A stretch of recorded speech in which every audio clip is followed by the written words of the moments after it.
Bonjour à tous et bienvenue dans cette nouvelle vidéo. Alors la dernière fois, on a parlé des stations d'énergie portable, mais une question reste en suspens sur les panneaux solaires. Donc je vous propose qu'on rejoigne Thibaut qui va nous parler de leur fonctionnement et leur utilité.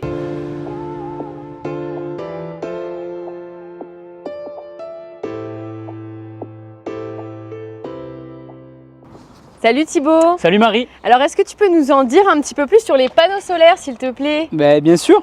Alors déjà ce qu'il est important de préciser, c'est qu'il existe 3 types de panneaux solaires. Ok. On va commencer par le plus simple, le plus classique. Le panneau solaire qu'on a ici, on va le retrouver bien sûr avec différentes capacités. Encore une fois, ce panneau solaire il va venir alimenter la batterie, charger la batterie qui alimente ensuite le véhicule. On retrouve plusieurs tailles, plusieurs puissances et surtout différentes technologies. Ça va de la technologie la plus classique qu'on appelle le monocristallin. Donc ça a une utilisation qui est quand même assez limitée, une puissance qui est assez limitée, jusqu'à comme on a ici de la cellule qu'on appelle black. Et là on va avoir un rendement qui va être vraiment amélioré pour le client. Donc ça c'est ce qu'on conseille sur des véhicules type camping-car comme je vous ai dit, fourgon, profilé ou intégral. Ouh là là Thibaut, tu me parles de monocristallin, de cellules black, mais c'est quoi concrètement? À quoi ça sert? Alors je te rassure, c'est juste en fait le nom de la technologie qui est utilisée sur les cellules du panneau solaire. Le monocristallin, c'est ce qu'on va avoir de plus classique, ce qu'on retrouve depuis beaucoup d'années sur les panneaux solaires. C'est un rendement qui est quand même assez limité. La cellule black, c'est la nouvelle technologie qui est là depuis maintenant quelques années. Et là par contre, on a un rendement qui est vraiment amélioré sur le panneau solaire. C'est juste la façon dont ça va capter les rayons du soleil et ensuite les transformer en énergie. Et encore une petite question, à quoi ça sert ça, ce petit boîtier là? Alors c'est une bonne question, ça c'est ce qu'on va appeler le régulateur solaire. Ce petit boîtier, il va permettre de transformer l'énergie emmagasinée par le panneau solaire pour qu'il soit compatible avec la batterie qui est dans le véhicule. Et une fois que la batterie est pleine, ça va venir couper tout simplement l'alimentation du panneau solaire. Donc encore une fois, il existe plusieurs technologies de régulateurs solaires, au même titre qu'on a sur les panneaux solaires. Nous, on va vous conseiller de partir sur ce qui se fait de mieux aujourd'hui, c'est ce qu'on appelle le régulateur MPPT. Donc ça, en règle générale, on va avoir un rendement supérieur de l'ordre de 20% sur la charge de votre batterie, donc c'est pas négligeable aujourd'hui. Ok, mais on voit de plus en plus de toits relevables et quand je vois ce panneau, il est quand même assez épais. Alors qu'est-ce qu'il y a d'autre comme solution aujourd'hui? Alors tu fais bien d'en parler parce que c'est une question qu'on s'est posée dans nos magasins. Ça va très bien, comme je vous l'ai dit, pour une utilisation sur de l'intégrale, du profilé ou du fourgon, mais dès qu'on va avoir un toit relevable, aujourd'hui il y en a de plus en plus, même sur du profilé, ça commence à arriver petit à petit. Il a fallu adapter du coup la solution.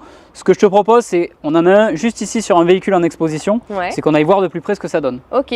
Alors on en parlait Marie, tu vois, sur ce véhicule, il va falloir prendre un petit peu de hauteur pour le voir.